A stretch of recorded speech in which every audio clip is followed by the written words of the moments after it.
The end of an era.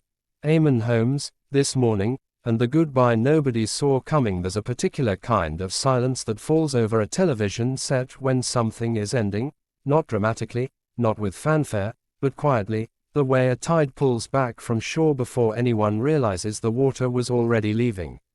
For 15 years, Eamonn Holmes walked into the This Morning studio and made it feel like a living room. Not a broadcast, not a performance, a conversation. And when the news broke that he was leaving ITV entirely, walking away from This Morning after a decade and a half, many viewers sat with that information for a moment longer than they expected to. Because it didn't just feel like a career announcement. It felt personal, and that, perhaps more than anything else, tells you exactly who Eamonn Holmes is to British television. It's worth pausing on what 15 years actually means in this industry. Television moves at a relentless pace. Presenters come and go, formats shift, audiences evolve, and yet Eamonn persisted, not because he was manufactured for the role, not because some executive shaped him into what they needed, but because he was simply, stubbornly, authentically himself. That directness, that wit edged with warmth, that willingness to ask the question everyone was thinking but nobody dared to speak aloud. Viewers didn't just watch Eamonn Holmes. They trusted him. And trust, in live television, is perhaps the rarest currency of all. What some people watching over the years noticed was how completely unafraid he seemed. There's a particular quality that separates the truly great television presenters from the competent ones. It isn't polish, it isn't charisma in any conventional sense, it's the absence of performance.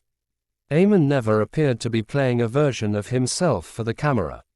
He appeared to simply be himself, which in a medium built almost entirely on constructed personas, is quietly remarkable. Viewers felt that. They responded to it at a cellular level, perhaps without even being able to articulate exactly why they switched on when he was hosting. The relationship he built alongside Ruth Langsford over the years carried its own emotional weight. There's something genuinely unusual about watching a real couple navigate live television together, the moments where something unsaid passes between them, the glances, the small corrections, the laughter that arrives slightly too quickly to be performed. Audiences aren't naive. They can sense the difference between chemistry constructed for broadcast and the kind that simply exists because two people actually know each other. That authenticity became part of the fabric of Friday mornings for a generation of viewers, and many people watching felt they were, in some small way, guests in a real relationship rather than observers of a television double act. Which is precisely why the news of Eamonn's departure landed the way it did. It wasn't just the announcement itself. It was the accumulation of everything that came before it, the gradual sense that some audiences began wondering about as time passed, that things behind the scenes at ITV weren't entirely as comfortable as the on-screen warmth suggested. There's a possibility that viewers had been quietly reading between lines for longer than the headlines acknowledged. The sudden reduction in his presenting schedule, the shift in how the network seemed to position him. Small things, individually easy to explain away. But collectively, they painted a picture that felt incomplete in a way that was difficult to ignore. When someone with Eamonn's history at a broadcaster makes a move as significant as joining GB News, it almost inevitably invites interpretation beyond the professional.